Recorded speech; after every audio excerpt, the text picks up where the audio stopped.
Yes, are you excited? Yes, sir. Are you excited? Yes, sir. How's the Josh? Fine, sir. How's the Josh? Fine, sir.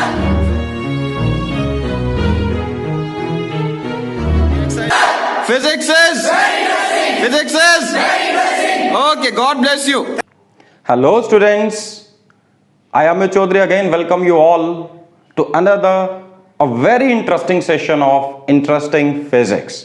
तो बेटा जी आज हम क्या करने जा रहे हैं, पिछली क्लास में हमने स्टार्ट किया था एप्लीकेशंस ऑफ गॉसियस लॉ, जिसमें दो एप्लीकेशंस हमने डिस्कस की थी, mainly electric field due to infinite line charge, और हमने देखा था at a distance r from infinite line charge, एक ऐसा इनफाइनाइट लाइन चार्ज जिसकी लाइन चार्ज डेंसिटी लैम्डा है, at a distance r from it electric field की value कितनी आ रही थी, lambda upon 2 pi epsilon naught r, right. So electric field is inversely proportional to R in case of a uniform line charge, right? In case of a infinite sheet of charge, अगर charge किसी sheet पे distributed है बेटा, तो इसी electric field की value आई थी हमारे पास सिग्मा अपॉन एप्सिलॉन नॉट, अगर ये शीट थिन है और अगर ये शीट थिक है तो इसके केस में यही वैल्यू आ रही थी sigma upon epsilon naught. Thick sheet के केस में थिन के कंपैरिजन में डबल आ रहा था electric field, and it is independent of r. कितने भी डिस्टेंस पे आप आगे या पीछे चले जाओ तो एक शीट ऑफ चार्ज का फील्ड हमेशा कैसा होगा, uniform field. Its value is constant, it does not depend on r, right. ये दोनों केसेस हम पिछली क्लास में डिराइव कर चुके हैं.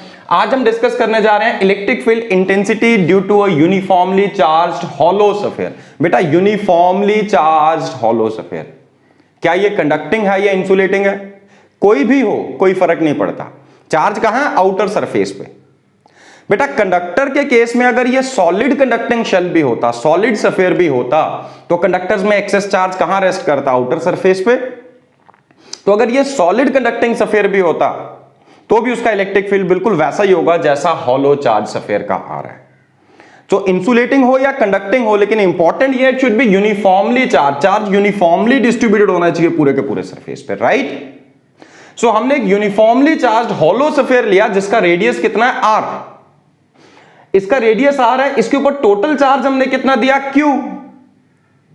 और अगर देखिए जब भी चार्ज की डिस्ट्रीब्यूशन यूनिफॉर्म हो, कॉन्टिन्यूअस डिस्ट्रीब्यूशन ऑफ चार्ज में हमने डिस्कस किया था, हम चार्ज के बारे में इंफॉर्मेशन या तो टोटल चार्ज के टर्म्स में दे सकते हैं या हम सरफेस चार्ज डेंसिटी की वैल्यू दे सकते हैं. तो यहां पे मान लीजिए सरफेस चार्ज डेंसिटी है सिग्मा और टोटल चार्ज कितना है, क्यू. दोनों में से एक वैल्यू आपको गिवन होगी. अब दोनों को रिलेट करने वाला एक रिलेशन है, total charge is equal to surface charge density into total area, sigma into 4 pi capital R square. तो बेटा कैपिटल आर क्या है, रेडियस ऑफ दिस स्फीयर. तो चार्ज डेंसिटी इनटू एरिया क्या होगा, टोटल चार्ज. तो दोनों को सिग्मा और क्यू को रिलेट कर दिया मैंने एक रिलेशन में, जो रिलेशन यहां पे रखा, राइट. अब ये चूंकि इस पे चार्ज है, फील्ड का सोर्स क्या होता है, चार्ज. तो इस हॉलो स्फीयर की वजह से इसके आसपास पूरी स्पेस में कुछ ना कुछ फील्ड होना चाहिए.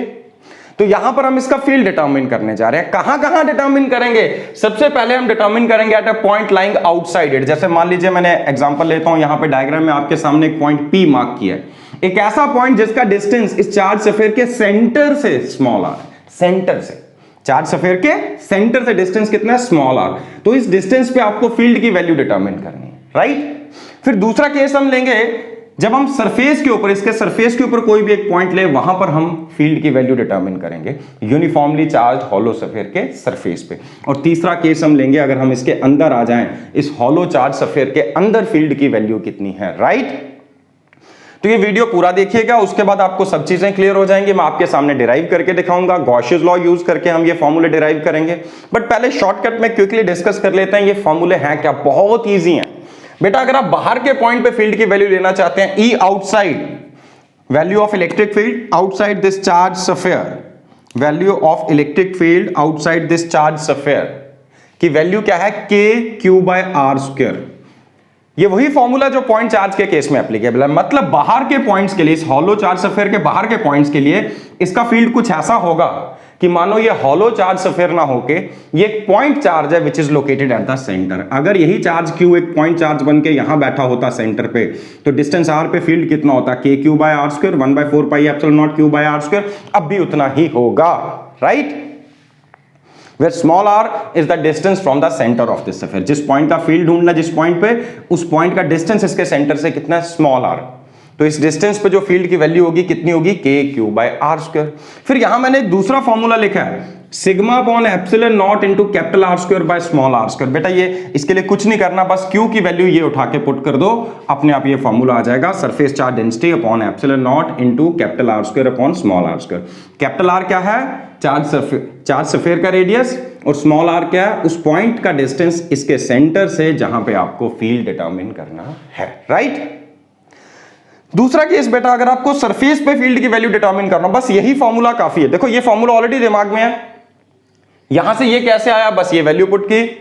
जब आप सरफेस पे आ जाओगे, अगर आप यहां पे एक पॉइंट लेते हैं, यहां पे पॉइंट लेते हैं, तो उस पॉइंट का डिस्टेंस इसके सेंटर से कितना हो जाएगा, कैपिटल R। मतलब सिंपल वर्ड्स में मैं कहूं तो यहां पर स्मॉल r की वैल्यू क्या पुट करेंगे, कैपिटल R। तो इसी रिलेशन में स्मॉल r की जगह अगर आप कैपिटल R पुट करें तो ये फॉर्मूला आ गया, इसमें स्मॉल r की जगह कैपिटल R पुट करोगे, ये दोनों कैंसिल आउट हो जाएंगे, just sigma upon epsilon not. रही बात बेटा जी डायरेक्शन की, आप बार बार डिस्कस कर चुके हैं, पॉजिटिव चार्ज है field will be directed away, negative है तो इनवर्ड्स, स्फीयर है तो इस केस में रेडियली आउटवर्ड्स या रेडियली इनवर्ड, डिपेंडिंग अपॉन कि चार्ज पॉजिटिव है कि नेगेटिव है, राइट। Is it clear. और रही बात अंदर की, तो बेटा अंदर फील्ड हमेशा कैसा रहेगा, 0। अगर हम इसको ग्राफ में प्लॉट करें, electric field intensity versus small r क्या है, distance from the centre of this sphere. तो देखिए अंदर के रीजन में फील्ड कितना, 0। सेंटर से चलते चलते जब तक स्मॉल r की वैल्यू कैपिटल R ना हो जाए तब तक फील्ड की वैल्यू कितनी है, 0। सो E inside is 0, electric field inside this hollow sphere is always 0। Surface के ऊपर आओगे तो इसकी वैल्यू हाईएस्ट हो जाएगी, सेंटर से डिस्टेंस r मतलब इसके सरफेस पे, तो इसकी वैल्यू हाईएस्ट कितनी है, sigma upon epsilon not, right. अगर आप सरफेस पे आते हैं, सरफेस के बाहर जाओगे, इन दोनों में से कोई भी फॉर्मूला उठाओ, 1/4 पाई एप्सिलॉन नॉट कांस्टेंट है, q कांस्टेंट है, और यहां पे देख लें सिग्मा कांस्टेंट है, एप्सिलॉन नॉट कांस्टेंट है, कैपिटल R कांस्टेंट है, तो E outside is always inversely proportional to r²। तो बाहर के पार्ट में ये ग्राफ की शेप कुछ ऐसे आनी चाहिए, राइट। तो ये फाइनल रिजल्ट्स हैं। अभी मैं आपके सामने 1 बाय 1 ये डिराइव करके दिखाता हूं। कैसे डिराइव करेंगे, यूजिंग गॉसियस लॉ। सबसे पहला केस लेते हैं, eight a point lying outside it. तो मैंने एक पॉइंट चूज कर लिया, पॉइंट P, जो कहां पर है, स्फीयर के बाहर, जिसका डिस्टेंस इसके सेंटर से कितना, स्मॉल r। अब क्या करेंगे, हमें फील्ड डिटरमिन करना है, क्या अप्लाई करना है, गॉसियस लॉ। याद कीजिए पिछले लेक्चर में आपको बताया था गॉसियस लॉ किस तरह से हम अप्लाई करते हैं। सबसे पहला step, we have to imagine a Gaussian surface. Gaussian surface कैसा होगा, a close surface, and passing through that particular point P, जहां पे हमें फील्ड की वैल्यू डिटरमिन करनी है, राइट। और उसके लिए कुछ कंडीशंस थी। कोशिश करो ऐसा सरफेस लो जिसके हर एक पॉइंट पे E की वैल्यू कांस्टेंट हो, थीटा 0 हो, 90 हो या 180 हो। ये पिछले लेक्चर में मैं डिस्कस कर चुका हूं। चलिए अब हमने गॉसियन सरफेस इमेजिन कर लिया। कैसा गॉसियन सरफेस हमने इमेजिन किया, इस बार हमने spherical Gaussian surface, spherical Gaussian surface imagine किया। Spherical Gaussian surface is concentric to charged sphere. इस चार्ज स्फीयर के साथ इसका सेंटर कोइंसाइड कर रहा है, तो ऐसा गॉसियन सरफेस हमने चूज कर लिया, राइट। अगला स्टेप, तो बेटा दो बार इसका फ्लक्स डिटरमिन करेंगे, एक बार E डॉट ds के इंटीग्रल से, एक बार गॉसियस लॉ यूज करके q बाय एप्सिलॉन नॉट। दोनों फॉर्मूले को इक्वेट करेंगे तो हमारे पास फाइनल फॉर्मूला ऑटोमेटिकली आ जाएगा, राइट। चलिए क्विकली हम एक काम करते हैं, इस पूरे गॉसियन सरफेस को छोटे छोटे एरिया एलिमेंट्स में स्प्लिट करते हैं। बहुत छोटे छोटे एरिया एलिमेंट्स में हमने इसे तोड़ दिया। इनमें से एक एरिया एलिमेंट ये है जो मैं डायग्राम में शो कर रहा हूं, ds वेक्टर। अब इसी पॉइंट पे बेटा अगर आप इलेक्ट्रिक फील्ड की डायरेक्शन देखें तो इलेक्ट्रिक फील्ड की डायरेक्शन क्या होनी चाहिए, रेडियली आउटवर्ड्स। तो ये आ गई E की डायरेक्शन। आप इसे E आउटसाइड लिख लें या सिंपली E लिख लें, right. Now net flux through the Gaussian surface, इस पूरे गॉसियन सरफेस से नेट फ्लक्स कितना होना चाहिए, गॉसियन सरफेस, इस पूरे गॉसियन सरफेस से net flux phi should be equal to closed integral of E dot ds, isn't it. देखिए बेटा डायग्राम में बहुत सारे एलिमेंट्स हैं, एक ही डायग्राम में हमने शो किया, पूरे सफेयर को छोटे छोटे एलिमेंट्स में तोड़ा है। तो देखिए क्या डायग्राम में आपको E और ds के बीच में एंगल दिख रहा है, E और ds सेम डायरेक्शन में डायरेक्टेड है, दोनों के बीच में एंगल कितना है, 0 डिग्री। A डॉट बी क्या होता है, A into B into cos theta, तो इट इज कॉस 0 डिग्री। देखिए cos 0 1 होता है, हम जानते हैं, और क्या इस स्फीयर के हर एक पॉइंट पे E की वैल्यू कांस्टेंट होनी चाहिए? यस। क्यों होनी चाहिए? बिकॉज हर एक पॉइंट इक्विडिस्टेंट है इस चार्ज स्फीयर से। So it should be equal to, चूंकि E कांस्टेंट है तो मैं इसे इंटीग्रल के साइन के बाहर ला सकता हूं, तो it is closed E times closed integral of ds, right? ds का इंटीग्रेशन का बेटा लिटरेरी मीनिंग है जोड़ना। तो ds का इंटीग्रल मतलब सारे ds के एरिया को जोड़ दीजिए, जितने एलिमेंट्स हैं उन सब के एरिया को जोड़िए, तो आपको क्या मिलना चाहिए? Total surface area of the Gaussian surface. So it should be equal to E into 4 pi r square. बेटा ये बिल्कुल वैसा है जैसा पिछली क्लास में मैंने पॉइंट चार्ज के केस में फील्ड डिटरमिन किया था, बिल्कुल डिट्टो सेम है। चलिए पहला केस हो गया। अब दूसरी बार हम दोबारा फ्लक्स डिटरमिन करेंगे और हम जानते हैं अंदर नेट चार्ज एनक्लोज कितना है, Q। So Q upon epsilon not. कहां से पता चला हमें? ये हमें मिला गॉसियस लॉ से। तो गॉसियस लॉ यही कहता है, late it be equation number 2। Now from 1 and 2, अगर आप 1 and 2 को कंपेयर करें, what do we get? We get E into 4 pi r square is equal to Q upon epsilon naught, isn't it? देखिए E into 4 pi r square is equal to Q upon epsilon naught. This simply implies E is equal to, इसको right side ले जाएं, 1 upon 4 pi epsilon naught Q upon r square। ये यही formula आ चुका है जो मैंने पहले आपके सामने लिखा हुआ था, right? Is it clear to all? चलिए अगर इसी Q की वैल्यू मैं यहां से पुट करूं, it is sigma into 4 pi capital R का square divided by 4 pi epsilon naught small r का स्क्वायर।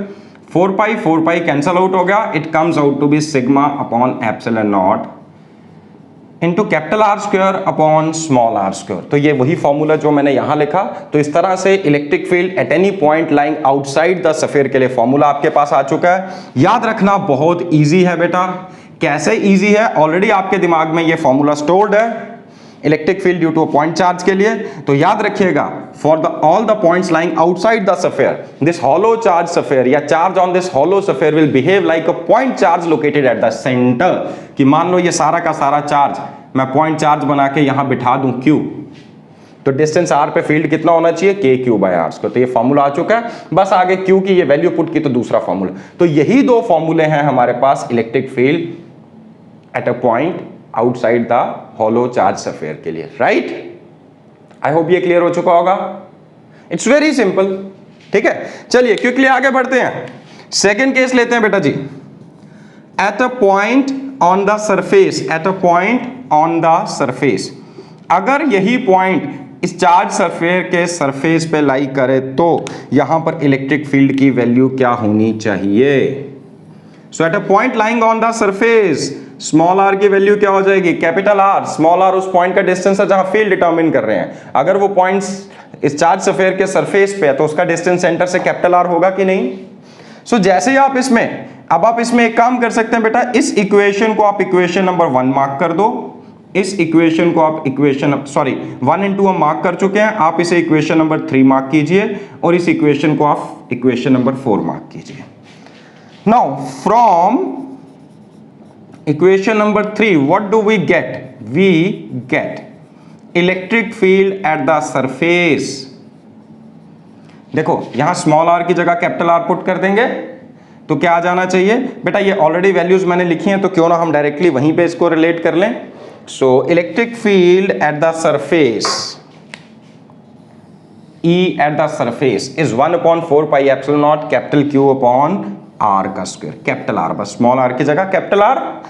और अगर आप फ्रॉम इक्वेशन नंबर 4 देखेंगे, from equation 4 what do we get? We get this formula, ये वाला जो है sigma upon epsilon naught. Is it clear? I hope ये क्लियर हो चुका होगा आपको। अब बेटा चलते हैं थर्ड केस पे, C at a point lying inside it. अगर इस हॉलो स्फीयर के अंदर ये पॉइंट लाई कर रहा है तो वहां पर इलेक्ट्रिक फील्ड कितना होना चाहिए? ऑलरेडी मेंशन कर चुका हूं, 0 होना चाहिए। किस बेसिस पे किया? तो बेटा जी अगर ये पॉइंट इसके अंदर लाई कर रहा है तो इस केस में हम गॉसियन सरफेस कहां इमेजिन करेंगे? अंदर, ठीक है। यहां पे कहीं पे कोई एरिया एलिमेंट ले लेंगे ds। अब इलेक्ट्रिक फील्ड तो है नहीं, चलो मान लो हमने ये डायरेक्शन मान ली E इनसाइड, ठीक है। No, according to Gauss's law, अगर मैं यहां गॉसियस लॉ अप्लाई करूं, closed integral of E inside dot ds should be equal to, किसके इक्वल होना चाहिए?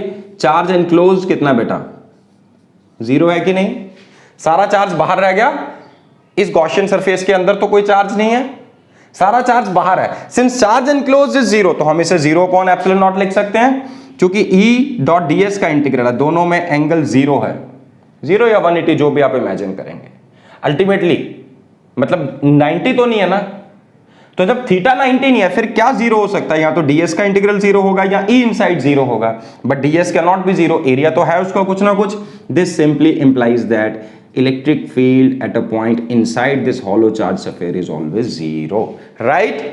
तो ये रिलेशंस ऑलरेडी आपके सामने लिखे थे, ग्राफ में ऑलरेडी प्लॉट कर चुका हूं, इसमें आप विजुअलाइज कर सकते हैं कि अगर आप हॉलो चार्ज स्फीयर को यहां ड्रॉ करने की कोशिश करें तो ये हॉलो चार्ज स्फीयर कुछ इस तरह का स्फीयर है जिसका अपना रेडियस कैपिटल R है। जब तक सेंटर से डिस्टेंस कैपिटल R ना हो जाए वहां तक फील्ड कितना रहेगा? 0। कैपिटल R डिस्टेंस पे हाईएस्ट होगी वैल्यू, जो कि सरफेस पे सिग्मा अपॉन एप्सिलॉन नॉट या k³ by capital R square, और बाहर चलोगे तो लगातार डिक्रीज होगा, बिल्कुल उसी पैटर्न पे जैसे पॉइंट चार्ज के केस में करता है। E outside is inversely proportional to R square. Is it clear? I hope this is clear to you. It's a very important derivation from examination point of view. तो बेटा, हाँ जी बेटा, quickly बढ़ते हैं नेक्स्ट एप्लीकेशन में। ये next application क्या है? यहां पे भी स्फीयर का केस ले रहे हैं, बट कैसा स्फीयर हम ले रहे हैं? Solid, uniformly charge solid sphere. सिर्फ इतना नहीं, uniformly charge solid non conducting sphere. तो देखिए बेटा, लिखा हुआ electric field intensity due to uniformly charge solid NCS। ये NCS का मीनिंग है non conducting sphere, that means insulating sphere. तो बेटा नॉन कंडक्टिंग क्यों लिया? देखिए यहां पर हम लेना चाहते हैं uniform volume distribution of charge, uniform volume distribution of charge. But अगर चार्ज यूनिफॉर्मली डिस्ट्रीब्यूट करना आपको किसी ना किसी वॉल्यूम के अक्रॉस, तो वो वॉल्यूम नॉन कंडक्टिंग मटेरियल का बना होना चाहिए, वो कंडक्टिंग नहीं हो सकता। बिकॉज आप जानते हैं एक कंडक्टर को कितना भी चार्ज दोगे वो अंदर नहीं रुकेगा, वो कहां आ जाएगा? उसके आउटर सरफेस पे। तो जब मैं यहां बात कर रहा हूं सॉलिड नॉन कंडक्टिंग स्फीयर, आप में से कईयों के दिमाग में आ रहा होगा सर अगर सॉलिड स्फीयर कंडक्टिंग है, तो बेटा सॉलिड स्फीयर अगर कंडक्टिंग है, वो कंडक्टिंग स्फीयर सॉलिड होने के बावजूद एक हॉलो शेल की तरह बिहेव करेगा। तो सारे फॉर्मूले वही एप्लीकेबल हैं जो मैंने पिछले केस में आपको डिराइव करके दिया, राइट। अब आता है सॉलिड नॉन कंडक्टिंग। सॉलिड इसलिए लिया ताकि वॉल्यूम, पूरे वॉल्यूम के क्रॉस चार्ज यूनिफॉर्मली डिस्ट्रीब्यूट हो, चार्ज आगे पीछे ट्रेवल ना करे, बट यूनिफॉर्म, याद रखिएगा यूनिफॉर्म डिस्ट्रीब्यूशन के केस में हम फील्ड डिटरमिन कर रहे हैं, राइट। चलिए, तो जब यूनिफॉर्म वॉल्यूम डिस्ट्रीब्यूशन है तो यहां हमें इंफॉर्मेशन या तो टोटल चार्ज की टर्म्स में गिवन हो सकती है या हमें वॉल्यूम चार्ज डेंसिटी दी जा सकती है रो, और दोनों को आपस में कनेक्ट करना हो तो total charge is volume into volume charge density 4/3 pi r³ rho. So again पहले की तरह हमारा जो चार्ज स्फीयर है उसके रेडियस को हमने कैपिटल R से डिनोट किया है। यहां पे वॉल्यूम चार्ज डेंसिटी अगर रो है तो टोटल चार्ज कितना होना चाहिए? 4/3 पाई r³ रो, राइट। अब फील्ड हमें कहां डिटरमिन करना है? सबसे पहले eight a point lying outside it, दूसरे केस में eight a point lying on the surface, तीसरे केस में E इनसाइड। बेटा वैसे ये टॉपिक आपके, इसकी डेरिवेशन आपके सिलेबस में नहीं है, पर्टिकुलरली CBSE के सिलेबस में ये नहीं है डेरिवेशन। हाँ, इसका फाइनल रिजल्ट आपके सिलेबस में है। तो सबसे पहले मैं फाइनल रिजल्ट ही आपसे डिस्कस करता हूं आपके एग्जामिनेशन पॉइंट ऑफ व्यू से, बट डेरिवेशन पे भी ध्यान दीजिएगा, बहुत सिंपल है, इट्स नॉट डिफिकल्ट। तो E आउटसाइड, जैसे मैंने हॉलो चार्ज स्फीयर के केस में कहा था, बाहर के पॉइंट्स के लिए ये सारा चार्ज इस तरह से बिहेव करेगा कि मानो ये पॉइंट चार्ज बन के सेंटर पे बैठा हो। बेटा जी पॉइंट चार्ज के केस में फील्ड का फॉर्मूला होता है k³/r का स्क्वायर। तो बाहर के पॉइंट्स पे अगर कोई एक पॉइंट P है जिसका डिस्टेंस इसके सेंटर से स्मॉल आ रहा है, तो अब भी फील्ड का फॉर्मूला वही होगा जो हॉलो चार्ज स्फीयर के केस में लिया और जो कि पॉइंट चार्ज के केस में आता है, that is k 1/4 pi epsilon not हो गया, k q total charge upon r distance का स्क्वायर। डिस्टेंस कहां से लेना है? Centre of the charge sphere से, राइट। चलिए, अब पिछले केस में भी हमने बाद में q की value in terms of charge density put की थी, वहां थी सरफेस चार्ज डेंसिटी, तो q की वैल्यू आ रही थी 4 पाई r² इंटू सिग्मा, बट यहां पर क्या है? 4/3 पाई r³ इंटू रो। तो अगर इस Q की जगह ये वैल्यू मैं पुट करूं तो अपने आप ये फॉर्मूला वॉल्यूम चार्ज डेंसिटी के टर्म्स में अगर आप डिराइव करें तो ये कन्वर्ट होके आ जाएगा rho upon thrice epsilon naught into capital R cube upon small r का square. Rho upon thrice epsilon naught into capital R cube upon small r square. Rho upon thrice epsilon naught ये भी constant, capital R भी constant, तो electric field outside is inversely proportional to r square. यहां पे भी ये पूरा का पूरा पार्ट कांस्टेंट है, तो electric field outside is inversely proportional to r square. तो अगर मैं E versus small r graph plot करूं तो सेंटर से डिस्टेंस कैपिटल R मतलब सरफेस और इसके आगे के जो डिस्टेंसेस है बाहर के पॉइंट्स के लिए, जब स्मॉल r की value greater than capital R है तो electric field is inversely proportional to r square, right. Graph का ये पोर्शन एग्जैक्टली वैसा है जैसा हमने पिछले केस में प्लॉट किया था। बट आगे बढ़ते हैं, अगर हमें सरफेस पे फील्ड की वैल्यू चाहिए हो तो बेटा सरफेस के हर एक पॉइंट का डिस्टेंस इस चार्ज स्फीयर के सेंटर से कितना है, कैपिटल R। तो स्मॉल r की जगह इन्हीं दो फॉर्मूले में अगर आप कैपिटल R पुट करोगे, इसमें कैपिटल R लिख दो स्मॉल r की जगह तो ये फॉर्मूला आ गया, इसमें स्मॉल r की जगह कैपिटल R लिखोगे, ऊपर r क्यूब नीचे होगा r स्क्वायर तो बचेगा जस्ट r, तो ये फॉर्मूला आ जाएगा, राइट। तो याद क्या रखा था, वही पॉइंट चार्ज वाला फॉर्मूला, और एक्स्ट्रा क्या, Q की value in terms of volume charge density हमने पुट की, दूसरा फॉर्मूला आ गया। सरफेस पे आने के लिए हमने क्या किया, बस स्मॉल r की जगह कैपिटल R सब्स्टिट्यूट किया और हमारे पास ये दोनों फॉर्मूले आ चुके हैं, राइट। उसके बाद बेटा अंदर के पॉइंट्स के लिए, पिछले केस में अंदर फील्ड 0 था, इस बार अंदर field E inside is directly proportional to R, इसलिए अंदर के पार्ट में ग्राफ कैसा आना चाहिए, स्ट्रेट लाइन। बस इतना सा डिफरेंस है दोनों ग्राफ में। कैसे, अंदर के लिए फॉर्मूला क्या है, डिराइव तो आगे करूंगा, बट याद रखने के लिए चूंकि रिजल्ट आपके सिलेबस में डायरेक्ट, तो बस एक फॉर्मूला याद रखा, उससे ये आ गया, स्मॉल r की जगह कैपिटल R पुट किए, ये दो फॉर्मूले आ गए। अब इसको देखो, इस फॉर्मूले में कैपिटल R की जगह अगर आप स्मॉल r लिख देंगे तो आपके पास फॉर्मूला आ जाएगा E इनसाइड के लिए, राइट। तो ये फॉर्मूले बेटा जी आपको याद रखने हैं, ये ग्राफ आपको याद रखना है, यही फाइनल रिजल्ट आपके सिलेबस में है। बट स्टिल अगर हमें इसे डिराइव करना हो, it's very easy, very very easy. पहला part for a point lying outside it, इसके लिए सारा का सारा पार्ट बिल्कुल वैसा ही है जैसा हमने पिछले केस में डिराइव किया था। We imagined a Gaussian surface, कैसा Gaussian surface, spherical Gaussian surface, concentric with the charge sphere and passing through that particular point P। इस पूरे गॉसियन सरफेस को छोटे छोटे एरिया एलिमेंट्स में स्प्लिट किया, एक एरिया एलिमेंट ds डायग्राम में शो कर रहा हूं, इसी पॉइंट पे फील्ड की डायरेक्शन शो की। दो बार फ्लक्स निकालेंगे, एक बार E डॉट ds के इंटीग्रल से, जैसे हमने E डॉट ds का इंटीग्रल किया, E ds cos 0 E into close integral of ds, तो E इंटू 4 पाई r स्क्वायर, मतलब E into total area of the Gaussian surface, ये आ गया हमारा फ्लक्स। ये E डॉट ds के इंटीग्रल से निकाला। अगली बार हमने अप्लाई किया गॉसियस लॉ, उसने कहा flux is Q upon epsilon not. Equation 1 equation 2 दोनों को इक्वेट किया, E into 4 pi r square is,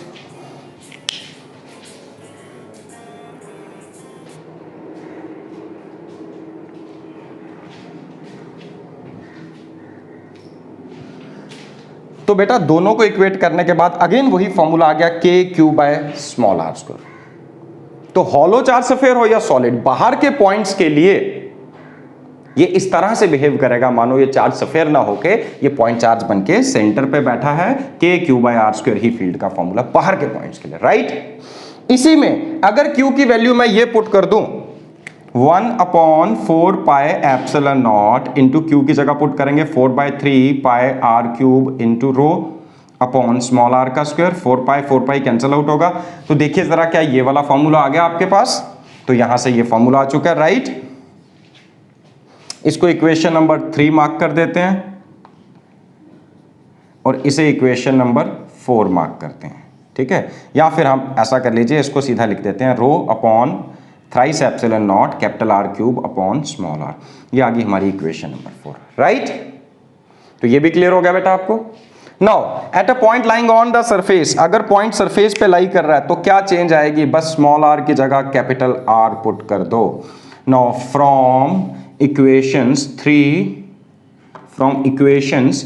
and 4 दोनों में अगर आप स्मॉल r की जगह कैपिटल R सब्स्टिट्यूट करते हैं तो देखिए क्या ये फॉर्मूले आ जाने चाहिए हमारे पास। व्हाट डू वी गेट, 3 में कैपिटल R पुट करोगे स्मॉल r की जगह ये आ जाएगा, इसमें स्मॉल r की जगह कैपिटल R पुट करोगे तो ये फॉर्मूला आ जाना चाहिए, राइट। रो upon thrice epsilon naught into capital R। तो यहां तक क्लियर हो गया आपको। अब बेटा जी आते हैं अंदर के पॉइंट्स के लिए। तो अंदर के पॉइंट्स के लिए अगेन हमें एक गॉसियन सरफेस इमेजिन करना पड़ेगा इसके अंदर से जो पास कर रहा हूं। जैसे मान लीजिए जिस पॉइंट पे आपको फील्ड की वैल्यू डिटरमिन करनी है, तो हम इस डायग्राम को रीड्रॉ कर लेते हैं थोड़ा बड़ा करके, ताकि हम इस चीज को इमेजिन कर पाए अच्छे से। तो बेटा अगेन अब ये हमारा चार्ज स्फीयर है जिसका रेडियस है कैपिटल आर। इसमें एक charge through out the volume uniformly distributed है,